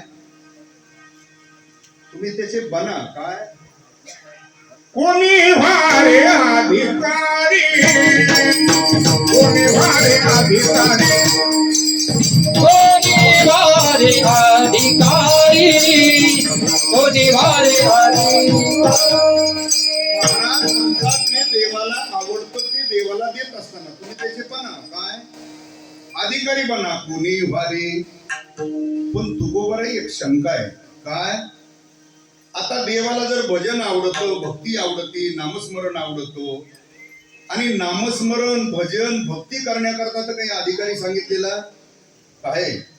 इतर काही कर्म करण्याकरता अधिकारी, भजन करण्याकरता भक्ती करण्याकरता नामस्मरण करण्याकरता तर काही अधिकारी सांगितलेला नाही. आणि तुम्ही तर म्हणता कोणी व्हारे, आणि तुम्ही तर लोकांना इकडे रोज म्हणता सकाळाशी येथे आहे अधिकार म्हणणारे तुकोबर आहे तुम्ही. आणि तुम्ही सांगता कोणी व्हारे अधिकारी. इकडे तर तुम्ही लोकांना रोज म्हणता या रे लहान थोर याती भलती नारी नर करावा विचार नलगे चिंता कोणाची हे म्हणणारे तुकोबर आहे तुम्ही. आणि तुम्हीच म्हणता कोणी व्हारे अधिकारी. मग याचा संबंध कसा आहे? तर त्याचा संबंध असा आहे, अधिकार नसताना भजन करणं भक्ती करणं नामस्मरण करणं. काय नसताना? अधिकार नसताना तुम्ही नामस्मरण भजन भक्ती करणं त्याचं फल वेगळं, आणि अधिकार प्राप्त होऊन नामस्मरण भजन भक्ती करणं त्याचं फल वेगळं आहे. आलं का त्यांना? अधिकार नसतानाही भजन केलं भक्ती केली नामस्मरण केलं निष्फळ नाही होत, पुण्य प्राप्त होईल. पुण्याच्या बळावर तुम्ही देवापर्यंत जाल, देवाचं सानिध्यही प्राप्त होईल कदाचित. पण जीव दशा संपत ही तुकोबारीला पुढे अडचण दिसत होती, म्हणून तुकोबारीला म्हणावं लागलं कोणी व्हारे. बघा, अधिकार प्राप्त होऊन साधना करणं त्याचं फल वेगळं, अधिकार नसताना साधना करणं त्याचं फल वेगळं. हे लक्षात येतं. त्याच्यात सोपं सांगू का? सोपं सांगतो म्हणजे लक्षात येईल. अधिकार नसताना नाव घेणं वेगळं, आणि अधिकार प्राप्त होऊन नाव घेणं. बघा, एकाच गावामध्ये दोघं बहीण भाऊ राहतात, म्हणजे गावातच दिलेली. कोण? बहीण एकदम श्रीमंत पार्टी बहिणीची, 200 एकर लावलेला आहे. हा, काय आपल्याला कमी वचनम किम दरिद्रता. चला, 200 एकर बहिणीच्या घरी लावलेला आहे. काय? तशी भावाची पार्टी सुद्धा एकदम मजबूत आहे, त्याच्याकडे 100-200 एकर लावलेला आहे. दोन्ही पार्टी एकदम भक्कम मजबूत. आता त्या बहिणीचा मुलगा रोज कॉलेजला जायचा. कुठं? तिथे जवळ कुठं? मिरीला. हा, मिरीला रोज कॉलेजवर जायचा त्या बहिणीचा मुलगा. कशावर जायचा तो? हा, गाडीवर. म्हणजे काय, 200 एकराचं त्याच्या घरी उसे ती काय चार्जिंगची कुठे घेऊन जाईल का? तो बुलेटवर जायचा. आहे आता मोठ्याचं लेकरू येते, बुलेटवर जायचं. पण ज्या रस्त्याने जायचा ना तो कॉलेजला, त्याच रस्त्यावर मामाचा बंगला होता. तिथून ती मामाची पोरं जायची.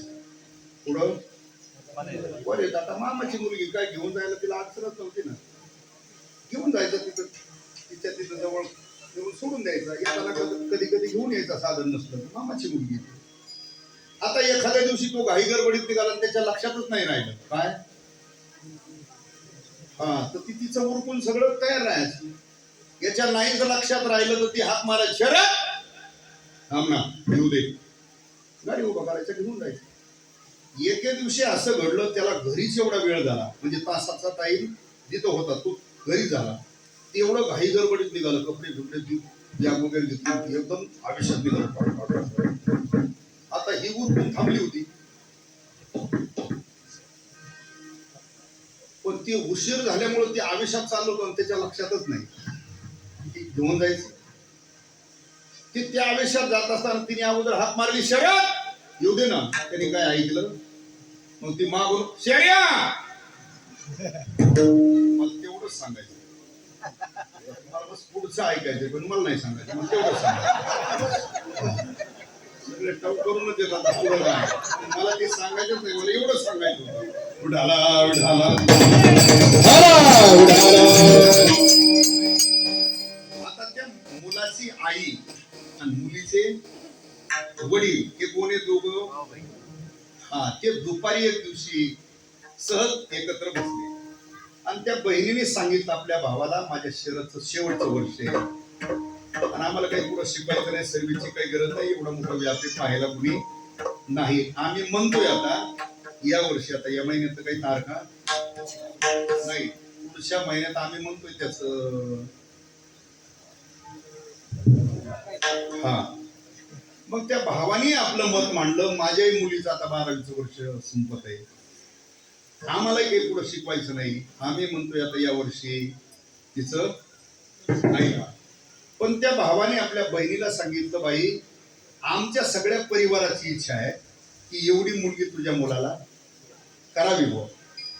आमच्या सगळ्या फॅमिलीची परिवाराची इच्छा आहे. त्यावेळेला त्या बहिणीने सांगितलं, अरे दादा तुमची जर इच्छा असेल तुझी मुलगी माझ्या घरात द्यायची तर तुझ्या मुलीला मी नाकारू शकत नाही. आमच्या घरात कुणी नाही म्हणणार नाही, माझा मुलगाही ना करू शकत. जर तुमची इच्छा असेल तर आम्ही करायला तयार आहे. तिथं ती बोलता बोलता सुई जमली. मी नव्हतो त्याच्यात पण ती जमलीच होती. हा ऐका, तारीखही धरली, लग्नही लागलं. कीर्तनातलं ते ऐका. देव ब्राह्मण अग्नी यांच्या साक्षीने, जनता जनार्दनाच्या साक्षीने विधियुक्त शास्त्र पद्धतीने तो विवाह पार पडला. लग्न झाल्यानंतर ती सप्तपदी झाली. तो होम करतात ना, ते फेऱ्या मारावं लागतात ना.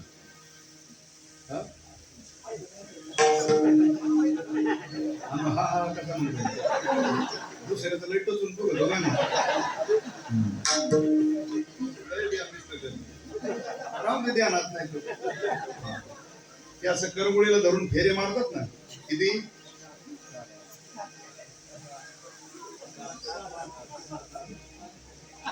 त्यांच्या टायमाला 5 होते काय, 5 मुद्दे नका, 7 असते. 7 2 हुकले होते तुमच्याकडून. हुकल्या अवघड असते. किती मारावं लागतात? 7च मारावं लागतात आपल्या हिंदू संस्कृतीमध्ये. ती बायकोने करगुळीला धरलेलं ते फेरे मारतात. किती? 7. त्याला सप्तपदी म्हणतात. काय? आणि आपल्या हिंदू धर्मातला ज्या वेळेला तो होम केलेला आहे त्याला 7 फेऱ्या मारतात ना प्रदक्षिणा. ती सप्तपदी झाल्याशिवाय खरा आपल्या हिंदू संस्कृतीप्रमाणे विवाह सिद्ध होत नाही. ती रजिस्टर केलं, हार घालून का जग मारली ती आपल्यात नाही बसत. तिकडे पोलीस स्टेशनला काशी केली का कुठं केली ती आपल्या हिंदू धर्मात नाही. ते तिकडे बघा ती काय असेल. चला ऐका, ती सप्तपदी झाली. आणि सप्तपदी झाल्यानंतर, पूर्वीचं सांगतोय तुम्हालाही माहित असेल कदाचित, सप्तपदी झाल्यानंतर ब्राह्मण काका सांगतात त्या मुलीला, बाळ घे बाई आता, घे ना बाई आता. काय? आणि पूर्वीची पद्धत होती, जुन्या म्हाताऱ्या येतात, मालकाचं नाव त्याच वेळेला घेतलं जात होतं. कधी? पूर्ण विधी लग्नाचा झाल्यानंतर सप्तपदी, ते साड वगैरे भरतात ना ते काय, ते सगळं झाल्यानंतर 7 फेऱ्या मारल्यानंतर ब्राह्मण जेव्हा आज्ञा देईल त्यावेळेला त्या मुलीने त्या मालकाचं घ्यायचं असतं. काय? आता हे ह्या 2024 मध्ये सांग नाही बरं दिसत. हे जमल्यापासूनच आवलादी एकामेकाला नावाने हाका मारतात. त्याच्यामुळे ह्या युगात ते सांग नाही बरं दिसत. ऐका, आणि पूर्वीचा काळ होता, अर्थात ती मुलगी लगेच नाव घेत नव्हती, लाजल्यासारखी करायची. मग तिच्या त्या 2-3 असतात. मग ते थोडं प्रोत्साहन करतात, अगं घे बाई आता, घ्यावाच लागत असतं. मग ते एखादा उखाना फेकाना काहीतरी घालून लांबलं काय पाठ केलेला असेल तिने तेवढा. किती आतलं घर, मधलं घर, मधल्या घरात होती देवळ, त्याच्यात होती बशी, त्याच्यात होता कप, त्याच्यात होता चहा, त्याच्यात पडली माशी, काय तिला नवस लांबट करायचं तेवढी करते. आणि सगळ्यांचं लक्षच लागलेलं असतं तिच्याकडे. पुढं काय म्हणते बाया, अजून पुढं काय म्हणते बाया, आपल्यात काहीच नसतं. पुढं राव नाही तर पाटील असत. खाना किती लांबलचक लावला आणि काही त्याला विशेषण लावले, किती जोडले, तर शेवट काय, शरद राव नाही तर शरद पाटील. की पाटील उगले. आपल्यात तेवढंच असतं, राव नाही तर दुसरं असतं काय. किती विशेषण लावले, शेवटी शरद राव, शरद पाटील. ऐका, आता त्या मुलीने देव ब्राह्मण अग्नी यांच्या साक्षीने, जनता जनार्दनाच्या साक्षीने विधियुक्त शास्त्र पद्धतीने विवाह लावला, पाणी ग्रहण केलं. आणि विधियुक्त शास्त्र पद्धतीने विवाह झाल्यानंतर अधिकार प्राप्त होऊन तिने त्याचं घेतलं. काय घेतलं? त्याच क्षणी ती अर्ध्या प्रपंचाची टप्पूस मालकीन झाली. ऐका, त्याच क्षणी झाली अर्ध्या प्रपंचाची मालकीन. म्हणून अर्धांगी म्हणतात. पुढं त्या घराण्याच्या चाली रीती रूढी परंपराप्रमाणे राहिली. मुलं बाळ झाली, मुलं मोठे झाली, मुलांचे लग्न झाले, सुना आल्या. आता ती कोण झाली? पाटलीन झाली का नाही? आता सगळं ताब्यात आहे. कुणाच्या? पाटलीनीच आहे का नाही?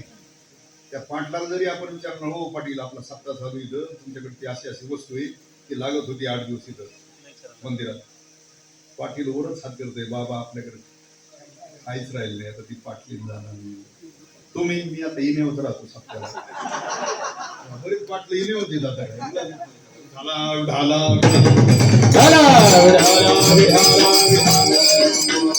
सांगतो त्या मुलीने अधिकार प्राप्त होऊन त्याचं घेतलं काय तर त्या प्रपंचाची कोण झाली ती झाली ना आता सोपा व्यवहार आहे लग्न झालं नाही काही समाधान नाही शेऱ्या करीत तोर त्याच्या मागं फिरीत बापान ठेवलं होय का मालकी हे तर कळत आहे ना सोपं आता याच्यापेक्षा सोपं नाही आता ऐका तसंच आहे परमार्थामध्ये तुमचा अधिकार नसताना तुम्ही नामस्मरण केलं भजन केलं भक्ती केली निष्फळ नाही होणार पुण्य प्राप्त होईल पुण्याच्या बळावर तुम्ही देवापर्यंत जाल पण तुमची स्वतःची जीव दशा कदापि संपत ही तुकोबारायला अडचण दिसत होती म्हणून तुकोबारायला ती वाक्य रचना करावी लागली कोणी उभारे अधिकारी तुम्हाला जीव दशा घालवायची असेल तर अधिकार प्राप्त होऊनच तुम्हाला साधना करावी लागेल कोणी उभारे अधिकारी मग त्यासी हरी देईल 9 विठाला ढाला ढाला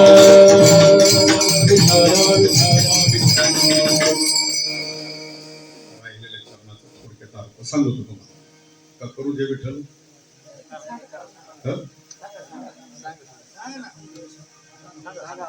बर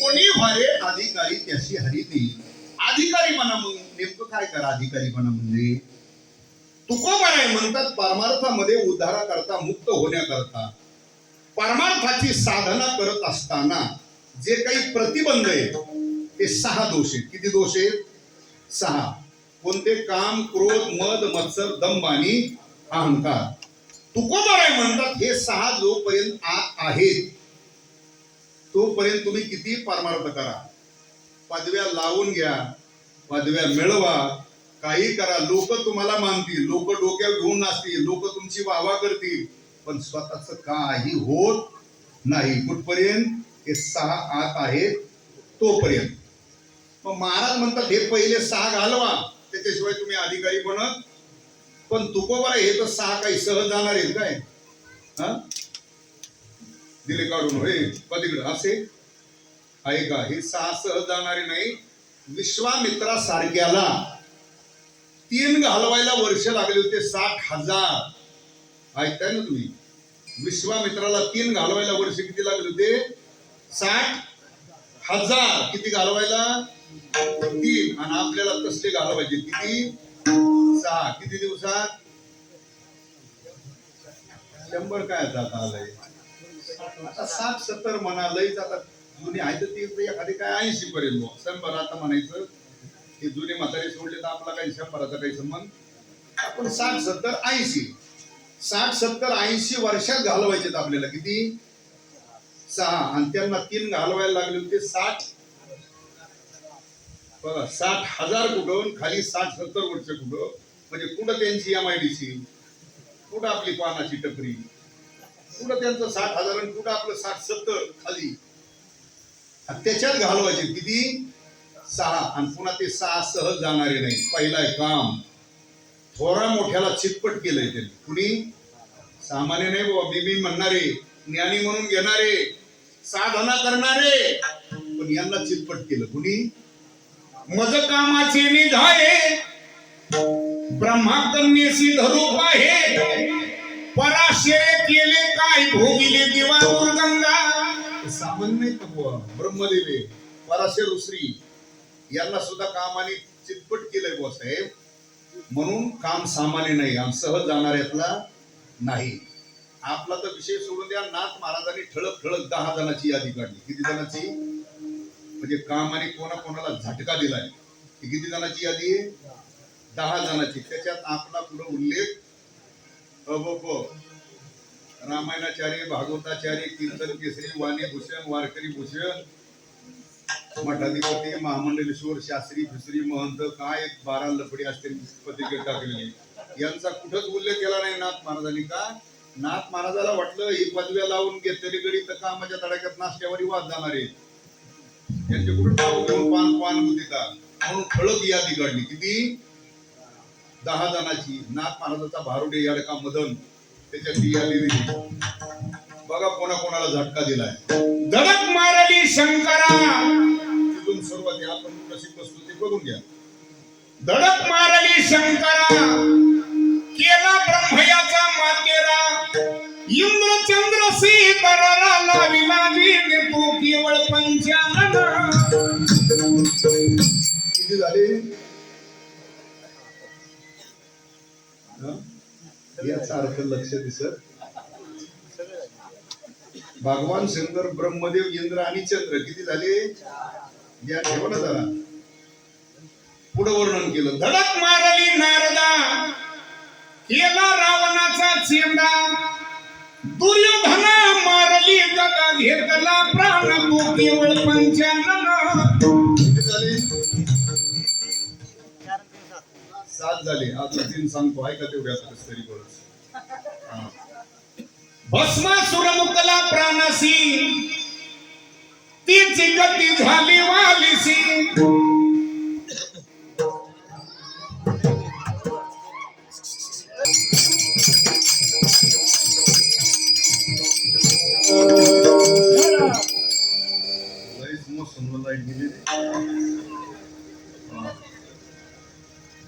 भस्मासुर मुकला प्राणसी, तिची गती झाली वालिसी.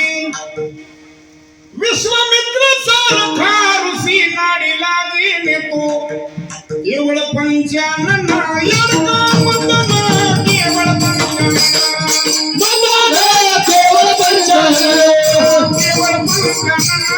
केवळ पंचानन,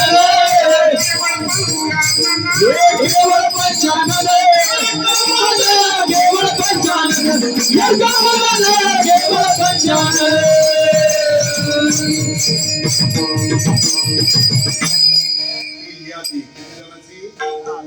आता पुढं कामाने झटका दिला ते सांगत बसायचं, चरित्र सांगायला वेळ नाही. त्या कामाने एवढ्या मोठ्याला चितपट केलंय आणि तो गोबर आहे म्हणतात तो 6 पैकी 1 आहे. त्याला काय करा? घालवा. दुसरा आहे क्रोध. दुसरा काय आहे? क्रोध म्हणजे तुमच्या सोप्या भाषेत राग.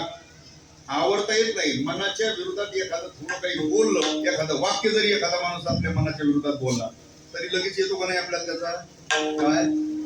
राग म्हणजे क्रोध. आवडता येत आपली तर साधनाच नाही, त्याच्यामुळे क्रोध आवरणं शक्य. पण ज्यांची फार मोठी साधना होती त्यांनाही क्रोध आवडता आला नाही. कोणाकोणाला क्रोध झाला कपिल मुनीसी, त्याने भस्म केले सगरासी. नारदे कुबेर पुत्रासी, वृक्षवासी आलेले. कपिल मुनीला क्रोध आवडता आला नाही म्हणून सगराचे 60,000 मुलं शाप देऊन भस्म करून. नारदे कुबेराच्या मुलांना शापामुळे वृक्ष व्हावा लागला ना नारदाच्या. म्हणजे क्रोध आवडता आला. पहिला काम आहे. दुसरा क्रोध. तिसरा मद. तिसरा काय आहे? मद. कशाचा असतो?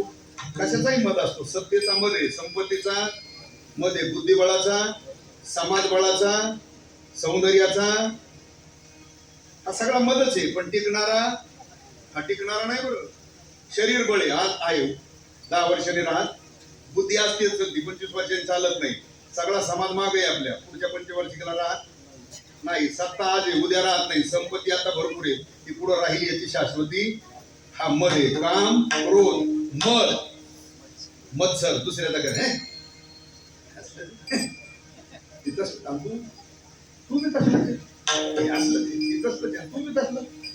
काम, क्रोध, मद, मत्सर, दंभ, दांभिकता. काही काही माणसाकडे नसतं काही, पण ती आव्हान माझ्या नाद नाही लागायचं. मी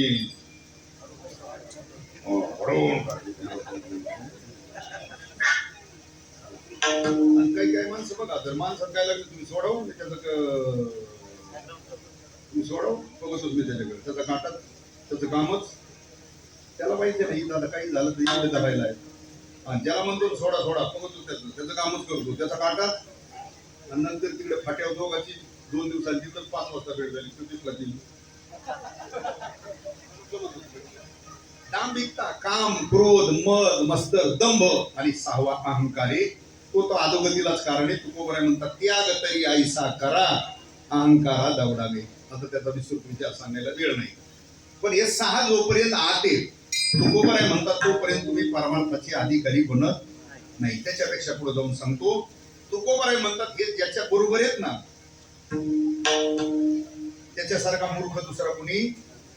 काम क्रोध लोभ घेऊन या संगे, काय म्हटलं, काम क्रोध लोभ घेऊन या संगे निघे परमार्थासी तोची मूर्ख म्हटलंय तुकोबरायनी. आणि नाथ महाराज म्हणतात काम क्रोध लोभ जयाचे अंतरी, काम क्रोध लोभ जयाचे अंतरी, क्रोध लोभ जयाचे अंतरी, काम क्रोध लोभ जयाचे अंतरी, नाही अधिकारी ऐसा येथे, नाही अधिकारी ऐसा येथे, नाही अधिकारी ऐसा येथे. नाथ महाराज म्हणतात हे ज्याच्या हात आहेत ना काम क्रोध लोभ जयाचे अंतरी, नाही अधिकारी ऐसा तो इथला अधिकारी नाही. आणि तुकोबारायचं म्हणतात कोणी भारी अधिकारी. त्याचं कारण आहे की 6 गेल्याशिवाय तुम्ही परमार्थाचे अधिकारी बनत. पण घालवायचे कशाला, कशाने घालवायचे. तुकोबाराय आतापर्यंत थोडा मोठ्याने घालवण्याचा प्रयत्न केला, ते गेल्यासारखे वाटतात. कोण 6 गेल्यासारखे वाटतात पण जात नाही. आणि आता तर काही जाणं शक्य, आता वेळही झाला, गाड्या नसतात त्यांना आहे का. तुकोबाराय म्हणतात ते बाकीच्या कशाने जाणार नाही, ते जातील फक्त अंगी वैराग्याचे, दुसऱ्या कशाने जात नाही. तुकोबाराय म्हणतात ते वैराग्य बळानेच जातील. मग वैराग्य कशाला म्हणायचं, कुणी कशालाही वैराग्य म्हणतं. एखाद्याने बायका पुढं सोडून दिले, निघून जरी गेलं तरी लोक म्हणतात त्यांना प्राप्त झालं काय वैराग्य. पहिलं एखादं वार करायचेच घालीत होतं आपले पांढरे, नंतर त्यांनी केले कसले, तरी लोक म्हणतात त्यांनी भगवत धारण केलं, त्यांना वैराग्य झालं. चिरकुटानी नाही, किंवा एखाद्याने राखले हो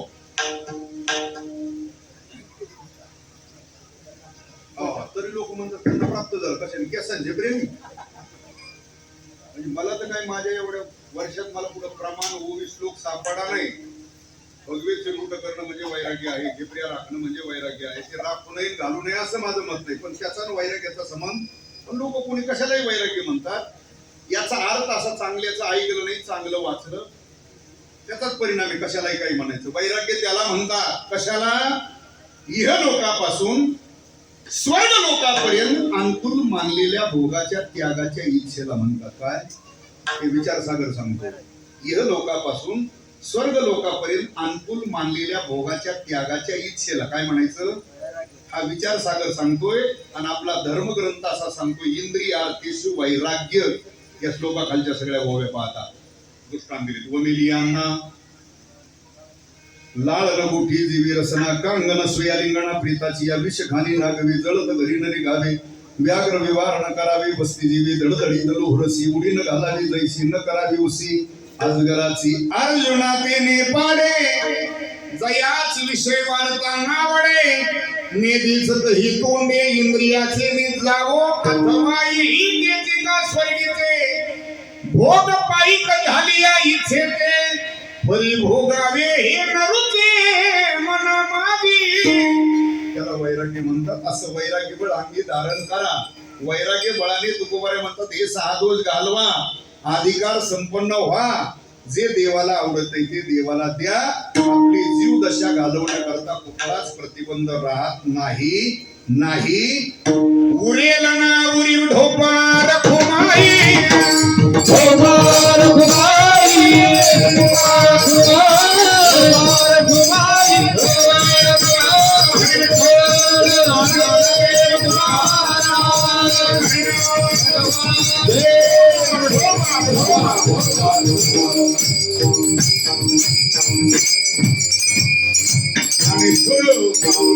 ज्ञानराज मारुती तुकाराम जय जय